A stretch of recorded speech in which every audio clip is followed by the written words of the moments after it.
Halo rekan-rekan trader, apa kabar?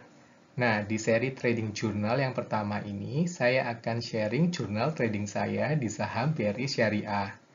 Bukan maksud saya untuk menyombongkan keuntungan yang saya dapatkan, melainkan untuk sharing strategi trading yang saya pakai dan berharap mungkin bisa bermanfaat bagi rekan-rekan trader yang lain.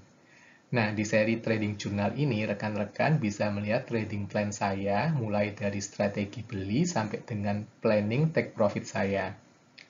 Seri Trading Journal saya tidak hanya akan sharing trade saya yang untung, melainkan saya juga akan share trade saya yang mengakibatkan kerugian. Hal ini bisa dipakai untuk pembelajaran bagi saya pribadi dan mungkin juga berguna bagi rekan-rekan yang lain. After all, tujuan dari membuat jurnal adalah agar bisa dipelajari kembali di masa depan dan bisa dilakukan improvement untuk trade selanjutnya. Sebelumnya, jangan lupa untuk like, share, dan subscribe bila konten ini memberikan added value bagi rekan-rekan semua.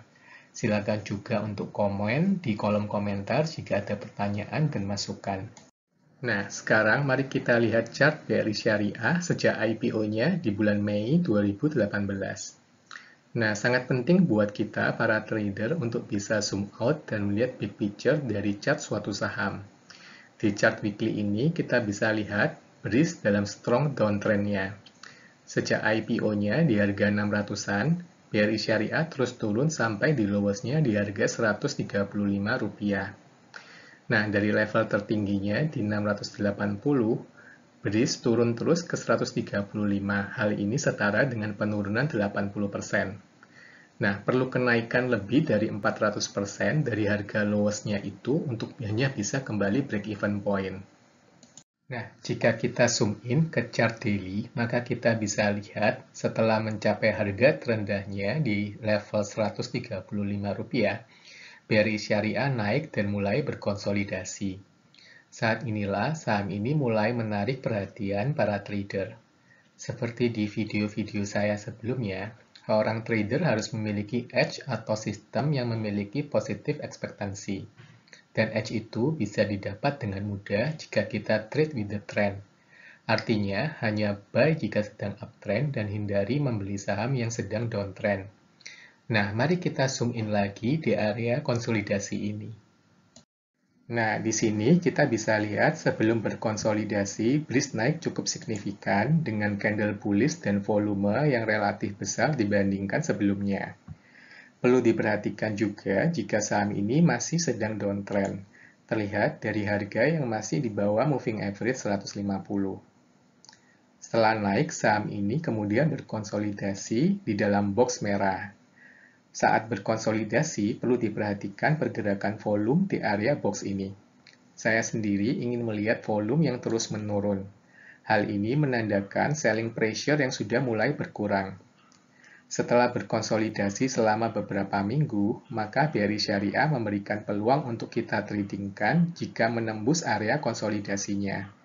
Saya waktu itu meletakkan automatic order di area 210 dengan stop loss di area 180.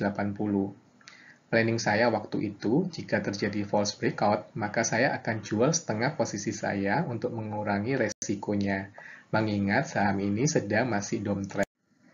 Nah, saya cukup beruntung. Setelah itu, saham ini naik dan men-trigger automatic buy saya di harga Rp210 dan naik cukup signifikan dengan volume yang sangat tinggi. Melihat strong breakout seperti ini, maka tidak ada alasan buat saya untuk menjual saham ini dulu. Maka, hal pertama yang saya lakukan adalah mengadjust stop loss saya dari Rp180 ke level break-even saya di harga Rp210. Hal ini yang terpenting buat saya untuk menghindari terjadinya trade yang sudah untung menjadi rugi. Nah, saat kondisi downtrend, strategi saya adalah rajin untuk take profit dan minimal merubah stop loss saya ke level break-even. Di hari selanjutnya, saham ini kembali naik, namun di sesi 2 ditutup membentuk candle Clifton Doji, menandakan selling pressure yang sangat kuat. Melihat candle bearish dan kondisi yang masih downtrend, maka saya putuskan untuk menjual seluruh posisi saya di harga 250 dan saya mengantongi keuntungan 19%. Setelah itu, saham bergerak cukup volatile. Kemudian, Bliss kembali masuk ke pola konsolidasinya di dalam box merah. Maka kita bisa melihat pattern yang cukup mirip dengan konsolidasi yang pertama, yang ditandakan dengan penurunan volume. Penurunan volume ini menandakan selling pressure yang perlahan-lahan melemah. Dan kita bisa lihat saham ini sudah di atas moving average 150-nya. Kondisi ini cukup ideal untuk melakukan pembelian, karena kita melihat saham ini sudah masuk ke zona uptrend-nya. Nah, jika kita zoom in ke area konsolidasi yang kedua ini, kita bisa lihat adanya candle pin bar yang muncul. Saat konsolidasi, saya sangat suka melihat candle pin bar seperti ini dengan ekor di bawah. Ini menunjukkan smart money atau bandar mulai mengusik banyak weak holder atau biasanya retail seperti kita dengan men-trigger order stop loss kita. Maka, seperti halnya trade yang pertama, saya melakukan automatic buy on breakout di harga 328 dengan level stop loss di harga Rp198. Mengapa saya pilih 198? Karena saya ingin meletakkan stop loss saya sedikit di bawah angka-angka genap seperti 200 yang biasanya dijadikan level support psikologis. Nah, kali ini saya kembali beruntung, seperti trade yang pertama. BRI Syariah kembali naik dengan volume yang sangat tinggi, dengan candle Marubozu sampai ke level auto reject atasnya. Seperti trade yang pertama, hal yang pertama saya lakukan adalah menaikkan stop loss saya ke level break even. Mengingat saat ini saham sudah mulai di atas moving average 150-nya, maka saya melakukan strategi exit yang berbeda. Saat uptrend, saya cenderung untuk melakukan trailing stop dan let the winners run. Setelah kenaikan yang pertama, saham kembali keesokan harinya naik dengan volume yang sangat tinggi, disusul dengan koreksi pullback. Perhatikan saat dua candle merah dengan koreksi volume yang ikut menurun. Hal ini menandakan selling pressure yang ikut lemah. Penurunan volume ini meyakinkan saya untuk tidak take profit dahulu dan let the trade run.